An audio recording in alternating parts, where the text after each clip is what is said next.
Good morning everyone guys.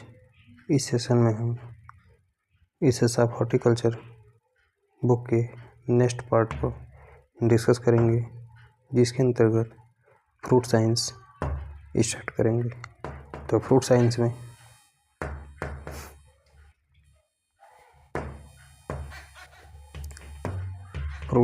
क्या क्या देखने को मिलता है।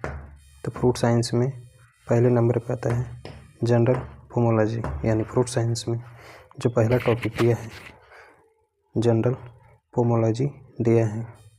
First point related to general pomology.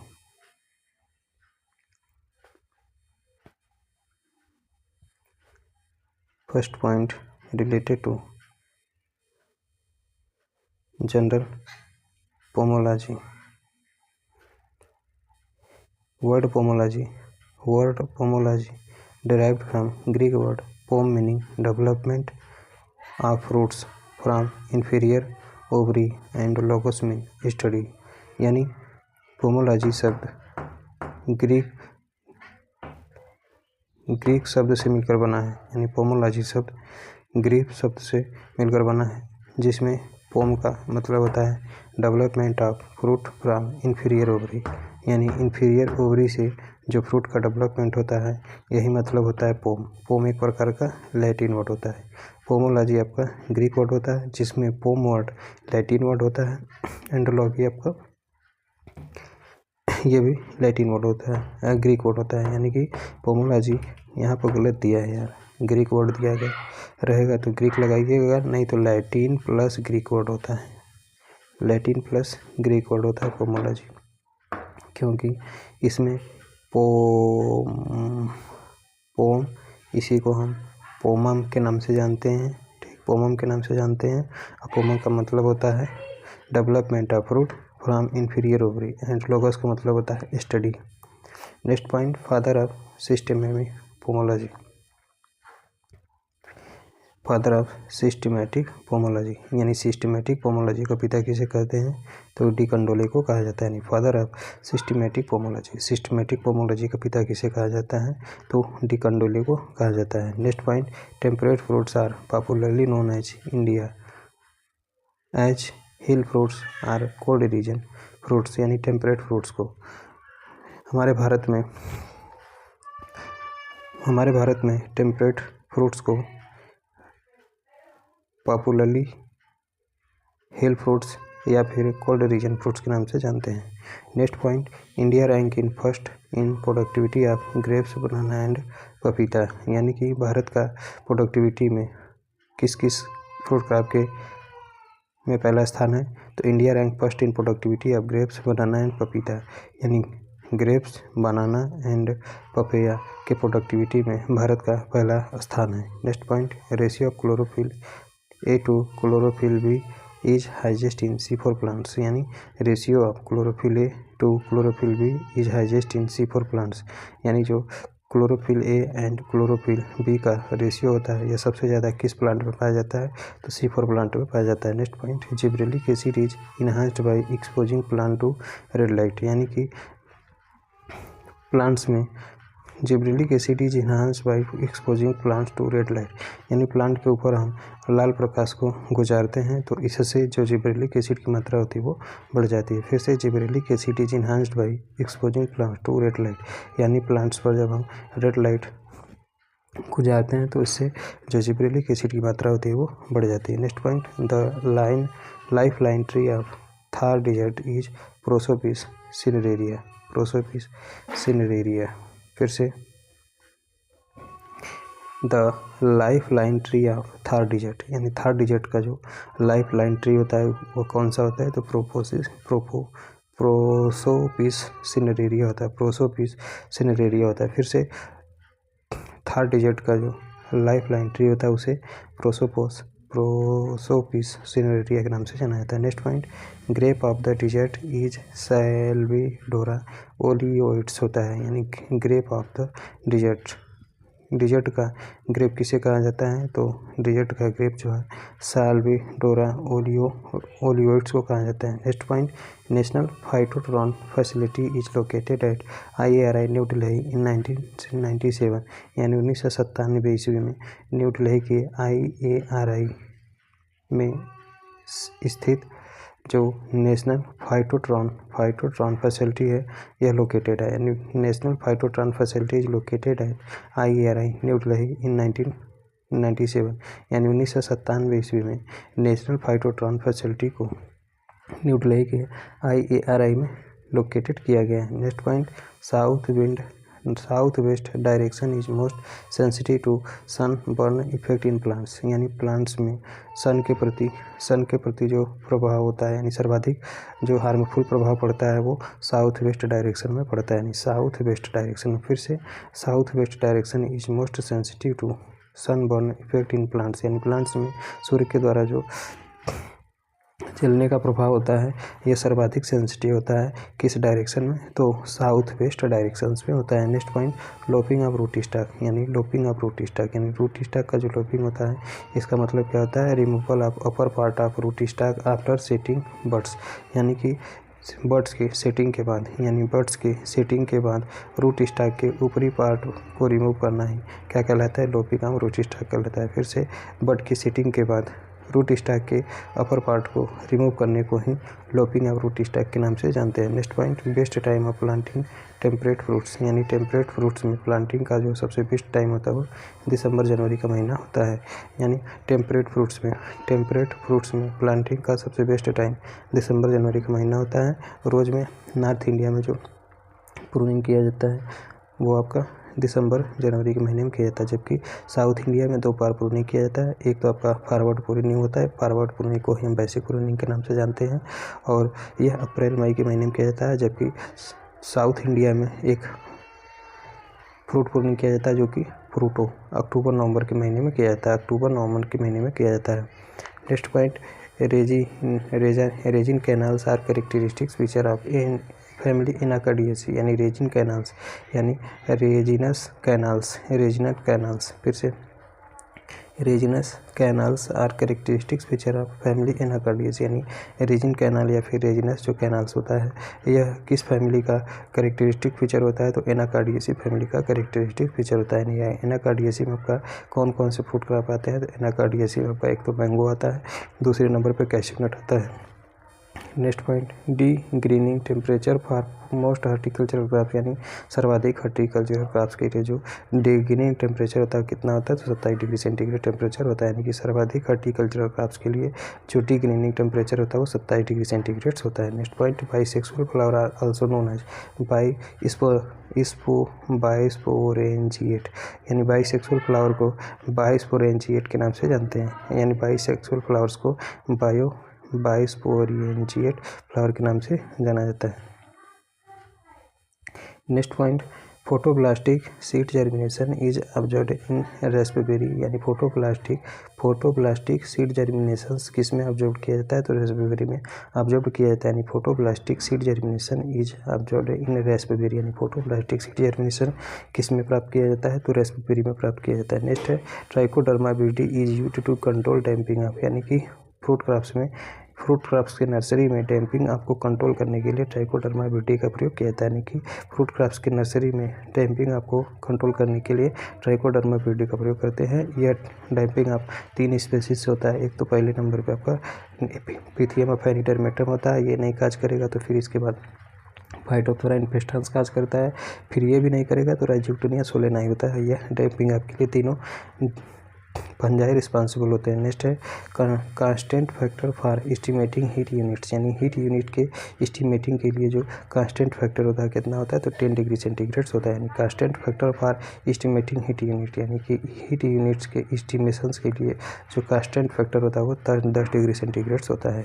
In pome fruit species short shoots and named darts when they are strictly vegetative, यानी pome fruits के species में शॉर्ट शूट्स देखने को मिलते हैं जो कि जिसका नाम डार्ट्स होता है, when they are strictly vegetative, और ये भी जो होते हैं वो स्ट्रिक्टली वेजिटेटिव के रूप में होते हैं। नेक्स्ट, फिर से इन पोम फ्रूट स्पेसीज, यानी कि पोम फ्रूट की स्पेसीज में 60 सूट्स जो होता है जिसका नाम यानी पोम फ्रूट की स्पेसीज में 60 सूट देखने को मिलता है जिसका नाम डार्ट्स होता है, यानी DARDS होता है।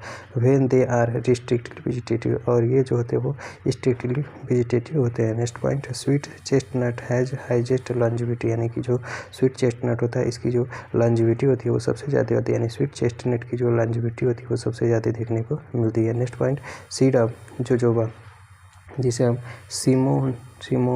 सिमोनसिया चाइनेंसिस के नाम से जानते हैं। फिर से सीड ऑफ जोजोबा की सीड को क्या कहते हैं, तो जोजोबा के सीड का साइंटिफिक नेम होता है सिमोनसिया चाइनेंसिस होता है, साइमोनसिया चाइनेंसिस होता है किसका, तो seeds of jojoba is rich in oil 45 to 55% content, यानी सीड्स ऑफ जोजोबा जिसे सिमोनसिया चाइनेंसिस के नाम से जानते हैं, इसमें तेल की प्रधानता पाई जाती है, कितना, तो 45 से 55% तक पाया जाता है तेल इसमें। विंटर फ्लावरिंग इन सब tropical fruits create Frost damage, यानी कि विंटर सीजन में जो फ्लावरिंग होता है सब ट्रॉपिकल फ्रूट्स में उसमें फ्रॉस्ट के प्रति ज़्यादातर डैमेज देखने को मिलता है, यानी विंटर फ्लावरिंग इन सब tropical fruits create Frost damage, यानी कि जो सब ट्रॉपिकल फ्रूट्स में विंटर में फ्लावरिंग होता है यह फ्रॉस्ट के ज़्यादा डैमेज हो जाता है। Next page is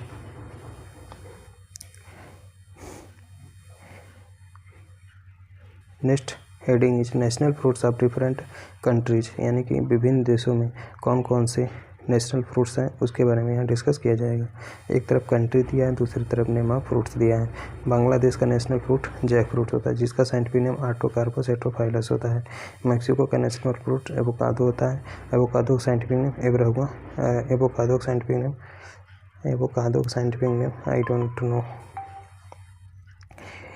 avocado food of God के नाम से इसे जाना जाता है, ठीक। एंड इसमें फैट की मात्रा 27% होती है। और स्टरकुलेसी तो कोकोआ का होता है, एवोकाडो का लारेसी फैमिली होता है, एवोकाडो जो होता है लारेसी फैमिली से बिलोंग करता है। न्यूजीलैंड का नेशनल फ्रूट कीवी फ्रूट होता है, न्यूजीलैंड का नेशनल फ्रूट कीवी फ्रूट्स होता है, इसका साइंटिफिक नेम एक्टिनिडिया डिलाइसियोसा होता है। Next triple sigmoid growth curve इसी में पाया जाता है। आर्मेनिया का नेशनल फ्रूट क्या होता है, तो एप्रिकॉट होता है जिसका साइंटिफिक नेम प्रूनस अर्मेनिया का होता है, यानी कि आर्मेनिया का नेशनल फ्रूट क्या होता है, तो आर्मेनिया का नेशनल फ्रूट एप्रिकॉट होता है जिसका साइंटिफिक नेम प्रूनस अर्मेनिया का होता है। नेक्स्ट कंट्री है ब्राज़ील का नेशनल फ्रूट क्या है, तो क्यूप्यूआकू होता है जिसका साइंटिफिक नेम थियोब्रोमा ग्रैंडिफ्लोरम होता है। सेंट्रल अफ्रीकन रिपब्लिक का क्या होता है, तो बनाना होता है। सेंट्रल अफ्रीकन रिपब्लिक का नेशनल फ्रूट बनाना होता है। कोलंबिया का नेशनल फ्रूट बोरोजा होता है और कुरुबा होता है, यानी कुरुबा एंड बोरोजा एंड कुरुबा, ये दोनों कहाँ का नेशनल फ्रूट होता है, तो कोलंबिया का होता है। जमैका का नेशनल फ्रूट क्या होता है, तो अक्की होता है जिसे ब्लाइगिया सैपिडा होता है, ब्लाइगिया सैपिडा होता है, यानी अक्की का साइंटिफिक नेम क्या होता है, तो अक्की का साइंटिफिक नेम ब्लाइगिया सैपिडा होता है। किसका, तो जमैका का national fruit. Next country is Pakistan का नेशनल फ्रूट समर मैंगो, यानी गर्मी का जो मैंगो होता है वो पाकिस्तान का नेशनल फ्रूट होता है। विंटर सीजन का जो होता है वो गुआवा होता है, CDM गुजावा। नेक्स्ट है सर्बिया का नेशनल फ्रूट क्या होता है, तो डैमसन प्लम होता है, यानी कि सर्बिया जिसका राजधानी बेलग्रेड होता है इसका नेशनल फ्रूट क्या होता है, तो डैमसन प्लम होता है, सर्बिया का नेशनल फ्रूट डैमसन प्लम होता है। इंडिया का नेशनल फ्रूट मैंगो होता है जिसका साइंटिफिक नेम मैंजिफेरा इंडिका होता है। फिलीपींस का नेशनल फ्रूट फिलिपिनो मैंगो होता है। जापान का नेशनल फ्रूट जापानीज परसिमन होता है और लीची भी होता है। कहाँ पर, जापान का नेशनल फ्रूट जापानीज परसिमन होता है या फिर लीची होता है, लीची का साइंटिफिक नेम लीची चाइनेंसिस होता है। ईरान या फिर अजरबैजान का नेशनल फ्रूट क्या होता है, तो पोमेग्रेनेट होता है, पुनिका ग्रेनेटम का साइंटिफिक नेम होता है। यानी ईरान एंड अजरबैजान दोनों का नेशनल फ्रूट आपका पोमेग्रेनेट होता है, ओरिजिन प्लेस भी पोमेग्रेनेट का ईरान होता है। नेक्स्ट है ऑस्ट्रेलिया एंड इंग्लैंड का नेशनल फ्रूट क्या होता है, तो एप्पल होता है जिसका साइंटिफिक नेम मेलस डोमेस्टिका होता है, यानी कि ऑस्ट्रिया जिसका राजधानी वियना होता है एंड इंग्लैंड का जिसका राजधानी इंग्लैंड आई डोंट नो। यानी ऑस्ट्रिया एंड इंग्लैंड दोनों का नेशनल फ्रूट आपका एप्पल होता है। नेक्स्ट कंबोडिया का नेशनल फ्रूट क्या होता है? तो लेडीज फिंगर बनाना होता है। लेडीज फिंगर बनाना होता है, जिसका साइंटिफिक नेम मूसा एक्यूमिनाटा होता है। यानी कि कोलंबिया का नेशनल फ्रूट क्या होता है? तो कोलंबिया का कंबोडिया का नेशनल फ्रूट क्या होता है? तो कंबोडिया का नेशनल फ्रूट लेडीज फिंगर बनाना होता है, जिसे मूसा एक्यूमिनाटा के नाम से जाना जाता है। नेक्स्ट कंट्री है चाइना का नेशनल फ्रूट क्या होता है? तो चाइना का नेशनल फ्रूट फजी कीवी होता है। यानी चाइना का नेशनल फ्रूट फजी कीवी होता है, जिसका साइंटिफिक नेम एक्टिनिया डिलाइसियोसा होता है। जिजीफस जुजुबिया होता है। यानी कि चाइना का जो नेशनल फ्रूट होता है क्या होता है? तो फजी कीवी होता है, इसका साइंटिफिक नेम एक्टिनिडिया डिलाइसियोसा होता है। एंड जुजुबी का साइंटिफिक नेम जिजीफस जुजुबा होता है। यानी चाइना का दो नेशनल फ्रूट है, एक तो आपका फजी कीवी होता है, दूसरा आपका जुजुबी होता है। Next crop is Indonesia. Next country is Indonesia का नेशनल फ्रूट आपका रेड ड्यूरियन होता है या फिर जैक फ्रूट्स होता है। यानी इंडोनेशिया का national fruit red durian and jack fruits होता है। मलेशिया का क्या होता है? तो मलेशिया का नेशनल फ्रूट रामबुटान होता है या फिर पपीता होता है। कैरिका पेपा इसका साइंटिफिक नेम होता है। सिंगापुर का नेशनल फ्रूट ड्यूरियन होता है। यानी सिंगापुर का नेशनल फ्रूट क्या होता है? तो सिंगापुर का नेशनल फ्रूट ड्यूरियन होता है। थाईलैंड का नेशनल फ्रूट मैंगोस्टीन होता है। थाईलैंड का नेशनल फ्रूट क्या होता है? तो थाईलैंड का नेशनल फ्रूट मैंगोस्टीन होता है। Next heading is orchard, layout of orchard. Next heading is layout of orchard. Next heading is layout of orchard. First point related to layout of orchard. Planting of tree should be such that intercept maximum solar energy. यानी tree का planting उस स्थान पर करना चाहिए जहाँ पर solar energy जो होता है इसकी ज़्यादा से ज़्यादा मात्रा पहुँच सके। Next point, every third row should be pollinizer in self incompatible varieties. यानी कि प्रत्येक तीसरे पौधे के तीसरे पत्ती में पॉलिनाइजर यानी सेल्फ इनकम्पेटिबल वैरायटी वाले पॉलिनाइजर्स को उगाना चाहिए। फिर से every third row should be pollinizer in self incompatible variety. यानी प्रत्येक तीसरे पौधे के प्रत्येक तीसरे पत्ती में पॉलिनाइजर सेल्फ इनकम्पेटिबल वैरायटी वाले पॉलिनाइजर को लगाना चाहिए। Next point, evergreen tree should be planted in the front and deciduous one behind. यानी एवरग्रीन ट्री जो होता है वह कहाँ पर प्लांट किया जाता है? तो फ्रंट यानी सामने एंड डेसिडुअस वन बिहाइंड यानी कि पतझड़ी। फिर से evergreen tree should be planted in front and deciduous on behind. यानी कि पतझड़ी पौधे के पीछे एंड पतझड़ी पौधे के सामने एक एवरग्रीन प्लांट को जरूर लगाना चाहिए। फिर से evergreen tree should be planted in the front and deciduous on behind. यानी कि डेसिडुअस प्लांट के पीछे एंड डेसिडुअस प्लांट के ठीक आगे एक एवरग्रीन प्लांट को जरूर लगाना चाहिए। यानी एवरग्रीन प्लांट को जो होता है वो कहाँ पर लगाना चाहिए? तो एवरग्रीन ट्री को जो है वो सामने लगाना चाहिए और डेसिडुअस प्लांट को जो है वो पीछे लगाना चाहिए लेआउट के।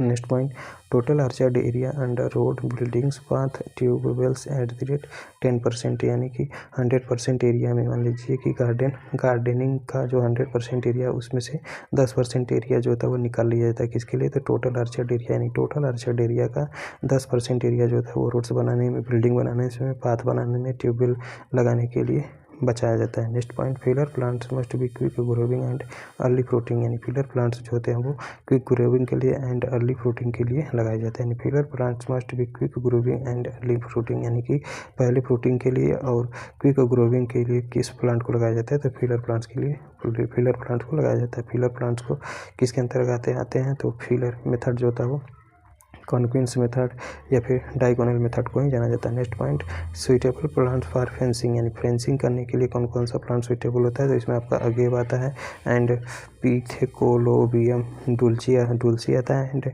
थेवेटिया पेरुवियन आता है। फिर से सुइटेबल प्लांट्स फॉर फेंसिंग। यानी फेंसिंग के लिए कौन कौन से प्लांट सुइटेबल होते हैं? तो इसमें आपका अगेव आता है, पिथेकोलोबियम आता है, पिथेकोलोबियम डुल्सी आता है एंड थेवेटिया पेरुवियना देखने को मिलता है। Next next point suitable hedge plants, यानी हेज प्लांट्स के रूप में सुइटेबल कौन कौन से प्लांट होते हैं। तो सुइटेबल हेज प्लांट्स यानी कि हेज प्लांट्स के रूप में सुइटेबल प्लांट्स कौन कौन से होते हैं। तो इसमें आपका डोरेंटा प्लूमेरा आता है, लैंटेना कैमरा आता है, टिकोमा स्टेंस आता है, प्रोसोपिस जूलीफेरा आता है, ओपनसिया स्पेसीज आता है, क्लेरोडेंड्रन नर्मी आता है, इंगा डुल्सिस आता है। यानी कि सुइटेबल हेज प्लांट्स, यानी कि हेज प्लांट्स के रूप में सुइटेबल कौन कौन से प्लांट होते हैं। तो इसमें आपका डोरेंटा प्लूमेरा आता है, लैंटेना कैमरा आता है, टिकोमा स्टेंस आता है, प्रोसोपिस जूलीफेरा आता है, ओपनसिया स्पेसीज आता है, क्लेरोडेंड्रन नर्मी आता है एंड इंगा डुल्सिस आता है। Next point wind breaks have its effectiveness for a distance about 4 times it height, यानी कि wind breaks have its effectiveness for a distance about 4 times its height, यानी कि विंड ब्रेक्स जो होता है अपने हाइट का 4 गुना डिस्टेंस के लिए प्रभावकारी सिद्ध होता है। फिर से wind breaks have its effectiveness for a distance about 4 times its height, यानी कि विंड ब्रेक्स जो होता है वो क्राफ्ट या फिर विंड ब्रेक्स जो होता है इफेक्ट तब प्रभावी होता है जब वह एक दूरी के 4 गुना अधिक ऊंचाई पर लगाया जाता है। ठीक, यानी कि विंड ब्रेक्स 4 गुना अधिक ऊंचाई पर ज़्यादा प्रभावकारी होता है। Next point wind breaks are planted in north west side of orchard, यानी कि विंड ब्रेक जो होता है वो आर्चर्ड के नॉर्थ वेस्ट साइड में लगाया जाता है, यानी नॉर्थ एंड वेस्ट साइड में लगाया जाता है। यानी कि wind breaks are planted in north west side of orchard, यानी कि विंड ब्रेक जो था वो बगीचे के उत्तरी और पश्चिमी भाग में लगाया जाता है।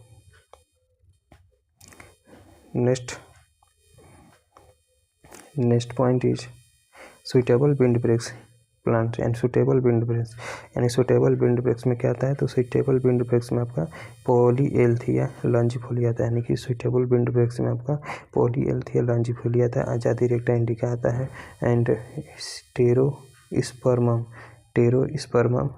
एसरीफोलियम आता है, टेरोस्पर्मम एसरीफोलियम आता है, सीजिगियम स्पेसीज आता है, कैरिसा कैरेंडस आता है, ग्रेविया रोबस्टा आता है, यानी सुटेबल विंड ब्रेक्स, यानी कौन कौन से प्लांट हैं जो कि विंड ब्रेक्स के लिए ज़्यादा सुटेबल माने जाते हैं। तो आपका पॉलीएल्थिया लॉन्जिफोलिया आता है, आजादी रेक्टा इंडिका आता है, टेरोस्पर्मम एसरीफोलियम आता है, सीजिगियम स्पेसीज आता है, कैरिसा कैरेंडस आता है, ग्रेविया रोबस्टा आता है। नेक्स्ट पॉइंट गुड बायोफेंसेस, यानी कि बायोफेंसिंग के रूप में सबसे ज़्यादा सुटेबल कौन कौन से प्लांट होते हैं। तो बायोफेंसिंग के रूप में सबसे ज़्यादा सुटेबल प्लांट्स आपका कैरिसा कैरेंडस होता है, जिसे करोदा के नाम से जानते हैं। Next point suitable method of orchard ले आउट नियर सिटीज, यानी कि सिटी के पास में जो आर्चर्ड लेआउट के लिए सुइटेबल मेथड होता है वो आपका कॉन्किंस मेथड होता है। फिर से suitable method of orchard layout near cities, यानी कि शहर के पास में यदि हमें आर्चर्ड लगाना है तो उसके लिए सबसे सुइटेबल मेथड आपका कॉन्किंस मेथड होता है। इसी को हम डायगोनल के नाम से जानते हैं, इसी को फिलर मेथड के नाम से जाना जाता है। और इसमें जो प्लांटिंग किया जाता है वो जस्ट दुगना, यानी कि स्क्वायर सिस्टम का जस्ट दुगना इसमें प्लांटिंग किया जाता है और परसेंटेज में 79 to 81% तक ज़्यादा इसमें प्लांटिंग किया जाता है। Next heading system of planting. Next heading system of planting. First point related to system of planting square system, simplest and cutest system of planting, यानी कि स्क्वायर सिस्टम जो था वो सबसे सिंपलेस्ट मेथड होता है एंड सबसे क्यूटस सिस्टम होता है प्लांटिंग का और मोर कॉमनली फॉलोड, और सर्वाधिक इसी को फॉलो किया जाता है प्लांटिंग सिस्टम में। नेक्स्ट मेथड है rectangular system use in high density planting, यानी कि हाई डेंसिटी प्लांटिंग करने के लिए किसका प्रयोग करते हैं, रेक्टेंगुलर मेथड का प्रयोग करते हैं और इसका जो आकार होता है वो ट्रायंगुलर होता है और ग्रेप फालसा एंड पीच तीनों में यही किया जाता है। यानी कि ट्रायंगुलर मेथड जो होता है यह हाई डेंसिटी प्लांटिंग के लिए सबसे ज़्यादा सुइटेबल होता है और रेक्टेंगुलर मेथड जो होता है वो रेक्टेंगुलर मेथड यही होता है। रेक्टेंगुलर मेथड का मतलब यही होता है, इसमें row to row and plant to plant का जो डिस्टेंस होता है वो एक बराबर नहीं रहता है। तो रेक्टेंगुलर मेथड जो होता है हाई डेंसिटी प्लांटिंग के लिए सबसे ज़्यादा ग्रेप्स में यूज किया जाता है, फालसा में यूज किया जाता है एंड पीच में यूज किया जाता है। तीसरे नंबर का मेथड है cluster system, accommodates nearly twice the population of square system, यानी स्क्वायर सिस्टम का जस्ट दोगुना प्लांटिंग इसमें किया जाता है, किसमें, क्लस्टर सिस्टम में। चौथे नंबर का मेथड है triangular system, accommodates 11% lesser number of plants than square system, यानी इसमें स्क्वायर सिस्टम की अपेक्षा 5% कम ही प्लांट लगाए जाते हैं। Mostly used in high density planting, ये भी हाई डेंसिटी प्लांटिंग में सर्वाधिक रूप से प्रयोग किया जाता है। यानी कि सर्वाधिक रूप से हाई डेंसिटी प्लांटिंग में कौन सा मेथड यूज किया जाता है, तो आपका ट्रायंगुलर मेथड का प्रयोग करते हैं। लेकिन पहले किसका प्रयोग किया जाता है हाई डेंसिटी प्लांटिंग में, तो हाई डेंसिटी प्लांटिंग में तो रेक्टेंगुलर मेथड का पहले प्रयोग किया जा रहा था, लेकिन वर्तमान समय में सर्वाधिक हाई डेंसिटी प्लांटिंग के लिए ट्रायंगुलर सिस्टम मेथड का प्रयोग कर रहे हैं। इंटरकल्चर ऑपरेशंस डिफिकल्टी, यानी कि ट्रायंगुलर सिस्टम में इंटरकल्चर ऑपरेशन करना जो था बहुत ही ज़्यादा कठिन होता है। 5वें नंबर का मेथड है हेक्सागोनल, इसी को हम इक्विलेटरल ट्रायंगल के नाम से भी जानते हैं। अकोमोडेट्स 50% मोर प्लांट्स देन स्क्वायर सिस्टम, यानी स्क्वायर सिस्टम की अपेक्षा इसमें 15% अधिक प्लांट लगाए जाते हैं। वेरी डिफिकल्ट टू लेआउट, लेकिन हेक्सागोनल या फिर इक्विलेटरल ट्रायंगल का लेआउट बनाने में बहुत ही कठिनाई हमें झेलने को पड़ती है। नेक्स्ट 6वें नंबर का मेथड होता है कॉन्क्वेंस, या फिर इसी को हम डायगोनल मेथड के नाम से जानते हैं और इसी को हम फिलर मेथड के नाम से भी जानते हैं। फिलर मेथड के नाम से भी इसी को जाना जाता है। Most suitable on high fertile soils, यानी जहाँ पर भी सॉइल बहुत ज़्यादा फर्टाइल होता है वहाँ पर सर्वाधिक सुइटेबल मेथड आपका कॉन्क्वेंस या फिर डायगोनल मेथड होता है। Accommodates 10 to 2 times more plants than square system, यानी कि स्क्वायर सिस्टम की अपेक्षा 1.5 से 2 गुना अधिक प्लांट्स जो होते हैं इस प्रकार के मेथड में लगाए जाते हैं। Adopted where tree spacing exceeded 10 metre are slow growing fruit tree, यानी कि अडॉप्टेड वेन ट्री स्पेसिंग, यानी कि यह उस स्थान पर अडॉप्ट किया जाता है जहाँ पर ट्री का स्पेसिंग जो होता है वो 10 मीटर से अधिक या फिर उस स्लो ग्रोविंग फ्रूट्स, यानी कि क्विंस मेथड या फिर डायगोनल मेथड वहाँ पर अडॉप्ट किया जाता है जहाँ पर ट्री की स्पेसिंग जो होती है वो 10 मीटर से अधिक होती है। और यह कहाँ पर अपनाया जाता है, तो फ्रूट ट्री को स्लो ग्रोविंग फ्रूट क्रॉप्स के लिए, यानी कि स्लो ग्रोविंग फ्रूट ट्रीज के लिए क्विंस या फिर डायगोनल सिस्टम को अपनाया जाता है। Filler plants are generally used, example banana यानी फिलर प्लांट्स के रूप में हम बनाना का प्रयोग करते हैं, गुआवा का प्रयोग करते हैं, किन्नो का प्रयोग करते हैं, फालसा का प्रयोग करते हैं, पपीता का प्रयोग करते हैं, पीच का प्रयोग करते हैं, पामग्रेनेट का प्रयोग करते हैं, प्लम का प्रयोग करते हैं। लेकिन सबसे ज़्यादा इकोनॉमिक जो था वो पपीता का कल्टीवेशन होता है एज ए फिलर प्लांट्स। 7वें नंबर का सिस्टम है contour system, followed in hills and undulated land where slope is less than 10%, यानी कि कंटूर सिस्टम वहाँ पर अपनाया जाता है जहाँ पर भूमि बिल्कुल ही पहाड़ी होती है या फिर वहाँ पर उबड़ खाबड़ भूमि होती है और जहाँ पर लैंड का स्लोप जो होता है वो 10% से अधिक होता है। 8वें नंबर का मेथड है terrace system, extension of contour system, यानी कि कंटूर सिस्टम का ही विस्तार क्या कहलाता है, तो टेरेस सिस्टम कहलाता है। Double hedge contour system accommodates 22% higher than single hedge system, यानी सिंगल हेज सिस्टम की अपेक्षा 22% अधिक जो कंटूर सिस्टम अकोमोडेट्स होता है, यानी कि सिंगल हेज सिस्टम की अपेक्षा 22% अधिक जो कंटूर सिस्टम होता है वो आपका डबल हेज होता है। यानी double hedge contour system accommodate 22% higher, यानी कि डबल हेज कंटूर सिस्टम जो होता है वो 22% अधिक होता है किससे, तो सिंगल हेज सिस्टम की अपेक्षा। Hedge row planting system is commercially followed in mechanised fruit cultivation, यानी कि मशीन के द्वारा यदि फ्रूट का कल्टीवेशन हो रहा है तो उसमें सबसे ज़्यादा हेज रो प्लांटिंग सिस्टम को व्यावसायिक रूप से फॉलो किया जाता है, यानी कि मशीन के द्वारा या फिर मैकेनाइज्ड फ्रूट प्रोडक्शंस में हेज रो प्लांटिंग का सिस्टम का कमर्शियल रूप से फॉलो किया जाता है। एग्जाम्पल के तौर पर एप्पल में टेरेस सिस्टम का प्रयोग करते हैं, पाइनएप्पल में भी टेरेस सिस्टम का प्रयोग किया जाता है। एप्पल एंड पाइनएप्पल दोनों में टेरेस सिस्टम या फिर मैकेनाइज्ड फ्रूट कल्टीवेशंस में इन दोनों का ही ज़्यादातर प्रयोग करते हैं, पाइनएप्पल एंड एप्पल्स का। 9th नंबर का सिस्टम है डबल या फिर हेज रो सिस्टम, यानी डबल हेज रो सिस्टम या फिर single hedge row system. Very insensitive form of rectangular system, यानी कि रेक्टेंगुलर सिस्टम का बहुत ही इंटेंसिव फॉर्म होता है, यानी कि रेक्टेंगुलर सिस्टम का बहुत ही इंटेंसिव फॉर्म कौन सा होता है, तो double hedge row system. Double hedge row system, यानी डबल हेज रो सिस्टम जो होता है वो रेक्टेंगुलर सिस्टम का बहुत ही विस्तृत भाग होता है। Distance between tree in rows in half to 1/3 the distance between rows, यानी कि इसमें जो डिस्टेंस होता है, यानी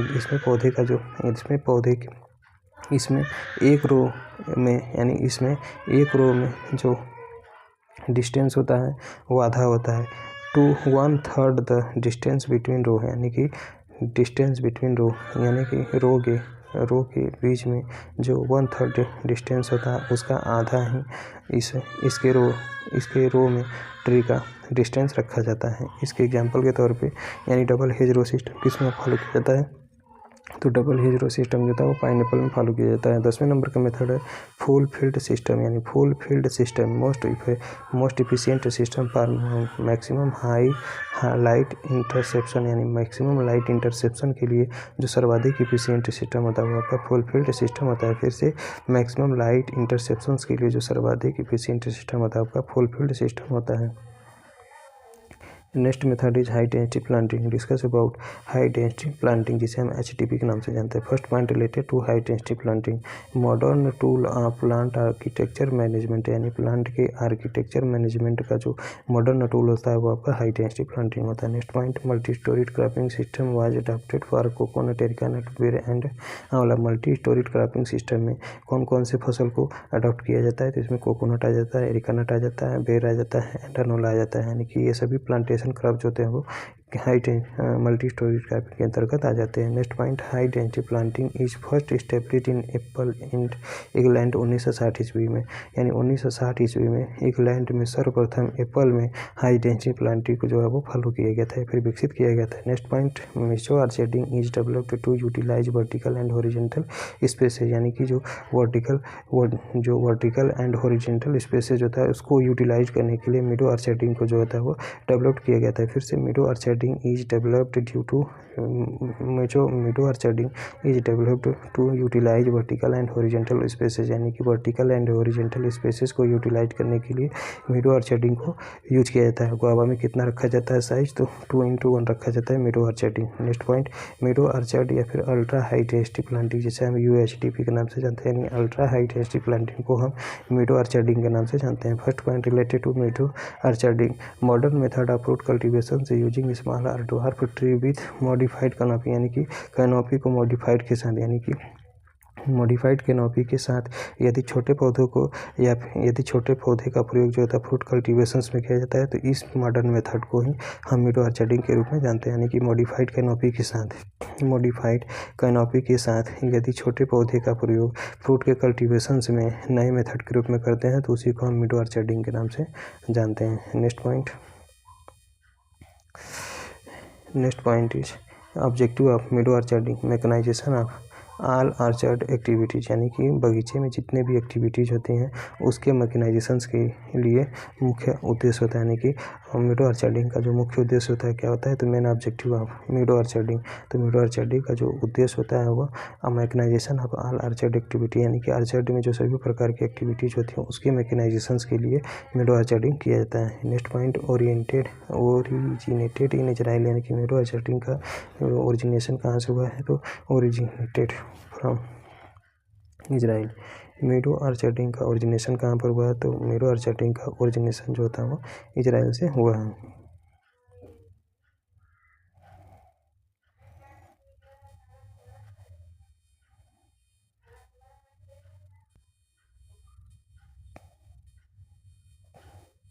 next point related to meadow orcharding, meadow orchard system was developed by J.P. Hudson in 1971 in apple spur type, यानी कि Apple के स्पर टाइप में, यानी कि एप्पल के स्पर टाइप में 1971 ईस्वी में J.P. हडसन नामक साइंटिस्ट के द्वारा मेडो आर्चर्डिंग सिस्टम को सर्वप्रथम डेवलप्ड किया गया था। Next point amenable fruit crop for meadow orchard, example peach 5x1 metre 200 plant प्रति हेक्टेयर, यानी कि amenable fruit crop for meadow orcharding के लिए जो एमेनेबल फ्रूट क्रॉप होता है वो आपका पीच होता है, यानी कि सबसे लाभकारी मेडो आर्चर्डिंग के लिए कौन सा फ्रूट होता है, तो सबसे लाभकारी जो मेडो आर्चर्डिंग के लिए फ्रूट क्रॉप होता है वो का पीच होता है। इसमें स्पेसिंग कितना रखते हैं, तो 5x1 मीटर का स्पेसिंग रखते हैं, जिसमें जो प्लांट आते हैं 2000 प्लांट प्रति हेक्टेयर देखने को मिलता है। Next point related to meadow orcharding UHDP for mango, यानी मैंगो में UHDP कहाँ पर किया जाता है, तो ultra high density planting mango में अल्फांसो में किया जाता है, इमाम पसंद में किया जाता है, जिसमें स्पेसिंग रखा जाता है 3x2 मीटर का स्पेसिंग रखा जाता है। कितने प्लांट्स आते हैं, तो 1666 प्लांट प्रति हेक्टेयर आता है, यानी कि ultra high density planting for mango, यानी मैंगो के लिए जो अल्ट्रा हाई इंटेंसिटी प्लांटिंग होता है किस में देखने को मिलता है? एक तो आपका अल्फांसो में देखने को मिलता है, दूसरा आपका इमाम पसंद में देखने को मिलता है। स्पेसिंग कितना रखते हैं? तो 3 × 2 मीटर का स्पेसिंग रखते हैं। प्लांट पॉपुलेशन कितना आता है? तो 1666 प्लांट प्रति हेक्टेयर आता है। Next point, in India मीडो orchard is commercially adopted in guava, यानी कि भारत में मीडो ऑर्चर्डिंग को व्यावसायिक रूप से किस में अडॉप्ट किया जाता है? तो गुआवा में अडॉप्ट किया जाता है। स्पेसिंग कितना रखते हैं? तो 2 × 1 मीटर का स्पेसिंग रखते हैं। कितना प्लांट पॉपुलेशन आता है? तो 5000 प्लांट प्रति हेक्टेयर आता है। डेवलप्ड बाय CISH लखनऊ, और इसको कहाँ से विकसित किया गया है? तो सेंट्रल इंस्टीट्यूट ऑफ सब ट्रॉपिकल हॉर्टिकल्चर लखनऊ के द्वारा इसको विकसित किया गया है। Next point, training method followed in high density orchard, यानी हाई डेंसिटी प्लांटिंग ऑर्चर्ड, यानी कि जहाँ पर भी जिस भी ऑर्चर्ड में हाई डेंसिटी प्लांटिंग किया जाता है तो उसमें ट्रेनिंग मेथड कौन सा यूज किया जाता है? तो सेंट्रल लीडर सिस्टम का प्रयोग करते हैं। यानी कि training method followed in high density planting orchard, यानी कि हाई डेंसिटी प्लांटिंग ऑर्चर्ड में कौन सा ट्रेनिंग मेथड फॉलो किया जाता है? तो सेंट्रल लीडर सिस्टम फॉलो किया जाता है। नेक्स्ट है key to success of high density planting, यानी हाई डेंसिटी प्लांटिंग का की टू सक्सेस क्या होता है? तो कंट्रोल ऑफ ट्री साइज, यानी ट्री साइज को कंट्रोल करने के लिए हाई डेंसिटी प्लांटिंग का जो सक्सेस की होता है वो कंट्रोल ऑफ ट्री साइज, यानी कि key to success of high density planting, यानी हाई डेंसिटी प्लांटिंग की सफलता का जो चाबी होता है वो क्या होता है? तो हाई डेंसिटी प्लांटिंग की सफलता का चाबी जो होती है वो ट्री के साइज को कंट्रोल करना यही होता है इसका।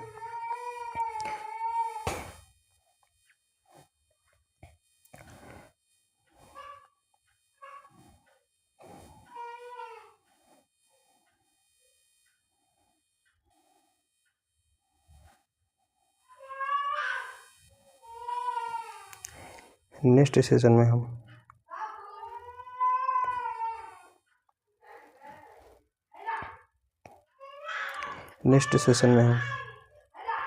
फ्रूट क्रॉप, नेक्स्ट सेशन में